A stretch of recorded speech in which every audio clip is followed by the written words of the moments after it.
kali ini, Ibu mau tahu kabar kalian nih. Kemarin pas Lebaran kalian udah kemana aja? Belajar nggak? Ya. Alhamdulillah.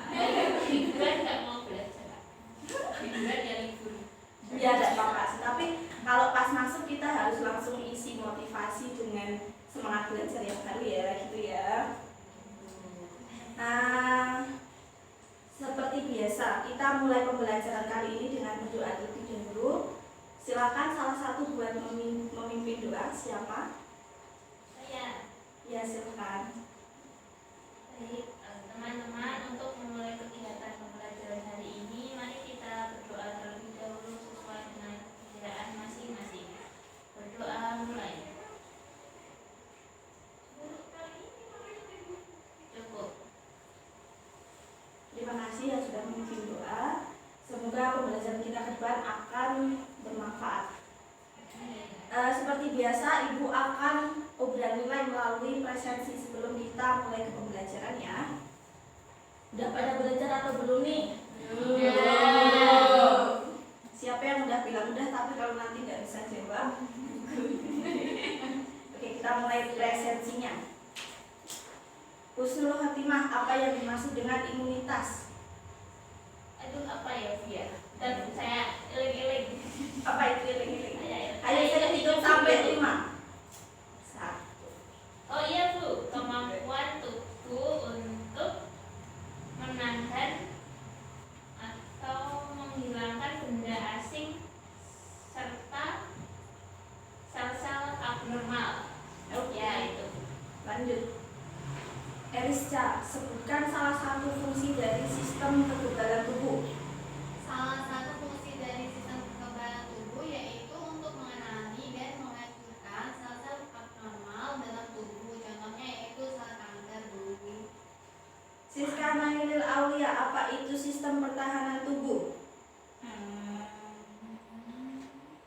Ayo, 1. Sistem pertahanan tubuh adalah sistem yang berperan dalam mengenal, menghancurkan, dan menetralkan benda-benda asing maupun sel-sel abnormal yang berpotensi merugikan tubuh. Lanjut, Lucy. Mekanisme pertahanan tubuh itu terbagi menjadi 2, apa saja? Sebutkan.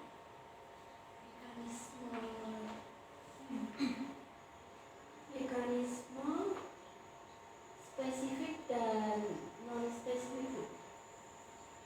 Lanjut, Uswatun. Apa itu pertahanan spesifik?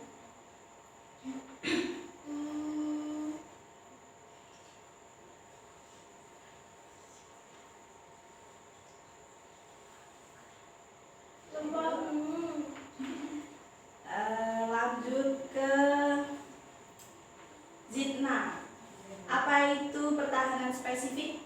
Sistem pertahanan yang bekerja jika antigen berhasil masuk ke dalam tubuh dan telah melewati sistem pertahanan tubuh non-spesifik internal tubuh. Oke, lanjut ke Silvi Alfionita. Reaksi lokal jaringan terhadap infeksi atau cedera yang ditandai dengan kemerahan, panas, pembengkakan, nyeri, dan kehilangan fungsi itu disebut dengan apa? Hadir, Bu. Apa jawabannya? Lanjut, Vina, apa jawabannya? Apa ya, Bu? Kenapa ya? Inflamasi. Oke, selanjutnya. Ini udah semua ya? Oke, terima kasih ya karena semuanya hadir. Sebelum kita masuk ke pembelajaran, ini kan sistem imun yang kedua. Minggu lalu kita udah belajar tentang sistem imun untuk pertemuan yang pertama. Ada yang ingat kita belajar tentang apa saja? Saya, Bu. Ya, silakan ingat. Silvi. Untuk minggu kemarin kita itu belajar mengenai fungsi sistem pertahanan tubuh dan mekanisme pertahanan tubuh non spesifik, Bu. Ya, benar seperti yang dikatakan tadi ya oleh Silvi. Jadi kita itu punya sistem pertahanan yaitu ada sistem pertahanan spesifik dan sistem pertahanan non spesifik. Jadi sistem pertahanan non spesifik itu ada 2 garis pertahanan, yaitu garis pertahanan pertama dan garis pertahanan kedua. Garis pertahanan pertama itu mulai dari kulit yang berperan. Kulit, kemudian ada silia dan juga membran mukosa. Kemudian ada juga yang dari kimiawi seperti HCl dalam lambung kita, kemudian ada kelenjar mukus, kayak misal kita pas flu seperti itu kita kan jadi tersumbat. Nah itu tuh sebenarnya sistem pertahanan tubuh kita yang bekerja seperti itu. Nah untuk yang pertahanan spesifik kali ini maka kita akan belajar di pertemuan kali ini. Siska boleh bantu saya buat jadi operator? Iya Bu. Ya lanjut ke slide selanjutnya. Klik lagi dong. Ya, jadi kita punya tujuan pembelajaran ada 2 pada pertemuan kali ini. Yang pertama yaitu setelah berdiskusi dalam jigsaw. Jadi nanti kalian akan tahu apa itu jigsaw. Kemudian saat berdiskusi itu, setelah berdiskusi kalian harus dapat menjelaskan perbedaan antara antibodi dan antigen dengan benar. Kemudian yang kedua, melalui presentasi dalam jigsaw, kalian juga harus dapat menjelaskan jenis-jenis imunitas dengan tepat. Lanjut. Nah, coba di-play. Apa ini video ini?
Oke, dari video ini tuh ada apa namanya ya? Dari 2019 kemarin sampai hingga 2022 ini kita mengalami pandemi ya kan. Kemudian selama pandemi ini kita mengenal adanya rapid test. Nah, rapid test itu kemarin sangat gencar sekali, ada 2, ada 3 sih, ada antigen, rapid test antigen, kemudian rapid test antibody dan satu lagi yang PCR. Nah, kalian sebenarnya tahu nggak sih apa itu antigen sama antibody? Udah tahu belum? Belum. Oke, kalau belum kita akan belajar bersama. Di sini Ibu akan membagi kelompok. Coba klik selanjutnya.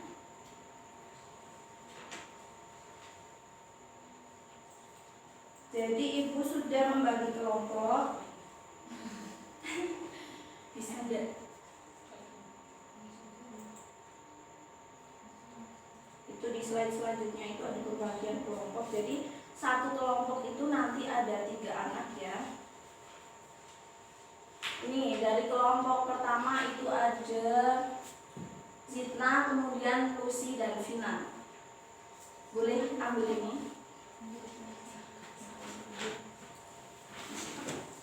Kemudian kelompok kedua ada Elisa, Silvi dan Uswatun. Ini Bu. Nah, kelompok yang ketiga sisanya silakan. Nah, itu kan ada 3 kartu. 3 kartu itu kalian bagi ke anggota kalian. Gak dapat satu-satu dulu. Itu namanya ibu kasih nama dengan kartu materi. Jadi kalian ini namanya kelompok asal ya. Ingat-ingat ini kelompok kalian yang pertama. Nah, kalau kalian sudah dapat satu-satu, kemudian kalian membentuk kelompok baru. Baik. Kalian kan dapatnya beda-beda warna semua toh. Nah, sekarang yang dapat warnanya sama silakan berkumpul jadi satu. Tapi diingat-ingat kelompok yang awal ini. Silakan yang dapat warna sama itu kan ada biru, hijau, sama merah toh kertasnya. Ya silakan untuk berkumpul.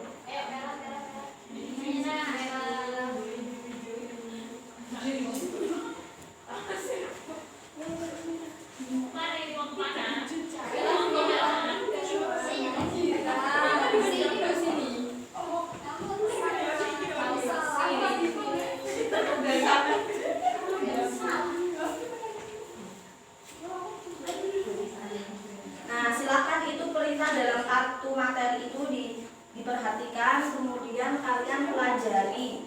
Bisa dengan menggunakan modul yang sudah Ibu kirim kemarin itu, bisa juga lewat internet. Yang penting kalian manfaatkan HP kalian dengan bijaksana. Mengerti? Oke. Apa? Iya boleh buka BK. Tapi buka grup kelas aja ya.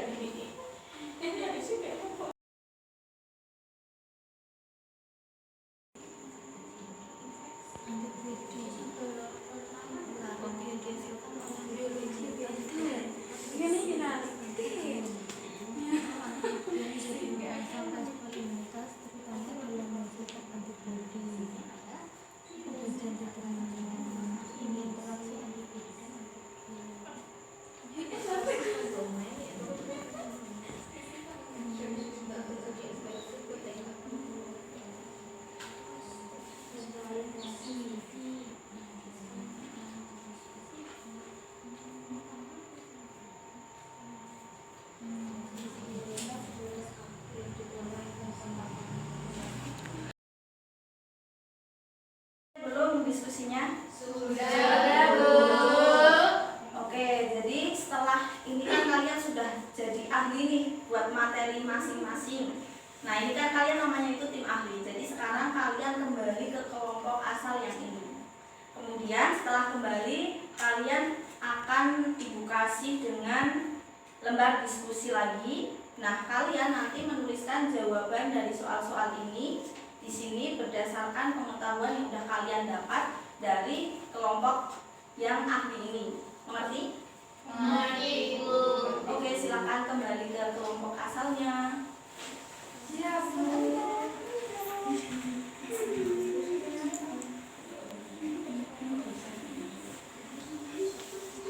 Jadi kelompok satu mana?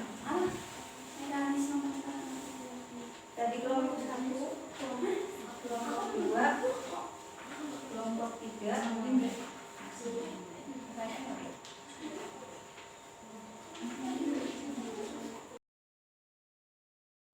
Pada mekanisme pengikatan antibodi antigen dapat dilakukan dengan 4 cara. Sebutkan dan jelaskan 4 cara tersebut secara singkat. Itu dibagi 2 imunitas aktif sama pasif. Satu imunitas aktif, yaitu imunitas jika seseorang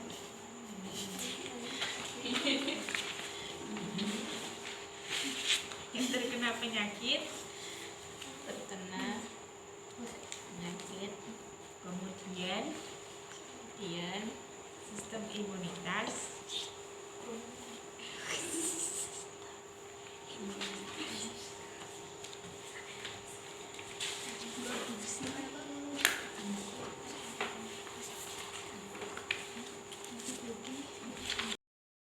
Nah, tadi kan aku itu cari-cari informasi tentang mekanisme peningkatan antigen dan antibodi. Nah, ini soal soal nomor 2 itu jelaskan perbedaan ini berarti mekanisme peningkatan antibodi dan antigen. Nah, tadi itu aku baca-baca itu interaksi antara antibodi dan antigen ini ada 4 bentuknya, yaitu yang pertama ada Antigen dan antibodi. Itu ada 4. Nah, yang pertama itu ada fiksasi komponen, kemudian yang kedua ada netralisasi, kemudian yang ketiga ada aglutinasi atau penggumpalan, dan yang keempat ada presipitasi. Apa aja nih? Nah, kalau yang pertama fiksasi komplement itu merupakan aktivasi dari sistem komplement atau protein serum oleh antibodi. Nah, jadi ketika ada virus yang masuk ke dalam tubuh kita, nanti protein pertama itu akan diaktifkan, kemudian akan mengaktifasi protein-protein berikutnya, sehingga virus-virus atau sel-sel patogen yang akan masuk ke dalam tubuh kita ini akan mengalami lisis atau penghancuran. Nah, kemudian untuk yang kedua netralisasi. Nah, netralisasi ini itu terjadi ketika antibodi ini menutup sistem determinasi antigen, sehingga Antibodi menutup determinasi antigen, sehingga antigen ini yang mulanya berbahaya untuk tubuh nantinya akan tidak berbahaya. Kemudian kalau yang ketiga aglutinasi atau penggumpalan. Nah, aglutinasi ini terjadi ketika antigen itu berupa materi partikel. Kemudian berupa materi partikel.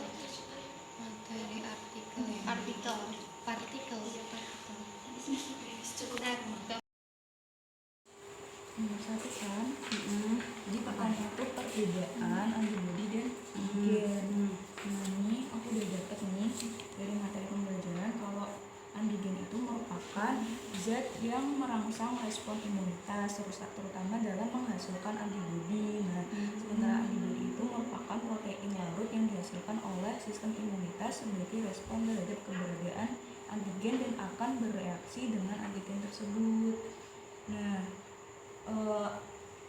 antibodi itu disebut imunoglobulin atau IG yang terdiri dari 5 kelas. Yang pertama ada imunoglobulin A, D, E, G, dan M.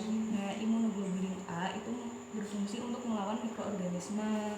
Terdapat pada zat sekresi seperti keringat, ASI, dan ludah. Coba Mbak ada sumber lain nggak? Gimana gitu? Tadi sih pas waktu diskusi kalau antigen itu zat yang merangsang respon imunitas. Kemudian kalau antibodi itu protein larut yang dihasilkan oleh sistem imunitas sebagai respon terhadap keberadaan antigen. Kamu ada nggak? Gimana? Udah selesai semua atau belum diskusinya? Sudah, Bu. Oke, selanjutnya presentasi dari salah satu kelompok ya. Ada yang mau mengajukan diri atau enggak nih? Kalau enggak, Ibu tunjuk. tidak Yaudah, Ibu tunjuk aja ya. Karena sekarang tahunnya ini tahun istimewa, diawali dengan angka 2 dan diakhiri dengan angka 2. Kita pilih kelompok 2, kelompoknya Elisca. Silakan maju.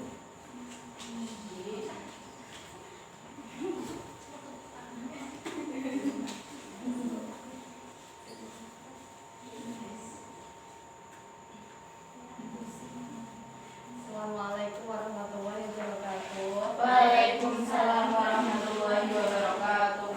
Kami dari kelompok 2 ingin mempresentasikan hasil diskusi kami. Untuk yang pertama mengenai jenis-jenis imunitas. Jenis imunitas ada 2, yaitu imunitas aktif dan imunitas pasif. Imunitas aktif diperoleh akibat kontak langsung dengan vaksin atau patogen sehingga tubuh mampu memproduksi antibodi sendiri. Imunitas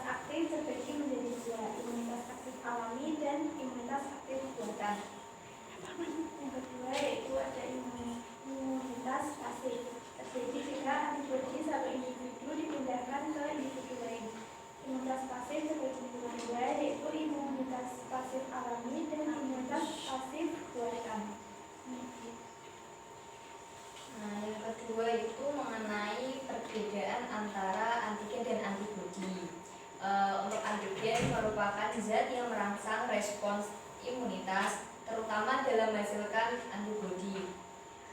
Terdiri atas bagian determinan antigen, yaitu bagian antigen yang membangkitkan respon imun dan hapten. Kemudian untuk antibodi yaitu protein larut yang dihasilkan oleh sistem imunitas sebagai respon terhadap keberadaan antigen dan akan bereaksi dengan antigen tersebut. Antibodi juga merupakan protein plasma yang disebut imunoglobulin atau disingkat IG yang terdiri dari 5 kelas. 5 kelas itu apa saja? Yang pertama ada IgA, IgD, IgE, IgG, dan yang terakhir IgM. Nah, untuk yang ketiga yaitu mekanisme peningkatan antibodi dan antigen. Nah, mekanisme peningkatan antibodi dan antigen ini ada 4 bentuknya, yaitu yang pertama ada fiksasi komplement, yang kedua ada netralisasi, yang ketiga ada aglutinasi atau penggumpalan, dan yang keempat ada presipitasi atau pemendapan. Nah, fiksasi komplement merupakan aktivasi sistem komplement atau protein serum oleh antibodi. Kemudian yang kedua ada netralisasi. Nah, netralisasi ini terjadi jika antibodi menutup sistem determinan antigen sehingga Oke, terima kasih ya buat kelompok 2 yang sudah melakukan presentasi dengan sangat baik. Selanjutnya, kira-kira ada yang mau bertanya nggak terkait materi ini? saya ingin bertanya. Ya, silakan Edisa. Kan tadi kalau pertahanan non spesifik itu kan contohnya ada kulit, kemudian mukosa, dan apa itu? Silia. Nah, kalau yang pertahanan spesifik itu contohnya apa ya, Bu? Oh iya, Ibu jadi ingat Ibu tuh masih punya satu video itu lumayan buat ini ya, buat kita belajar bersama. Mana ya?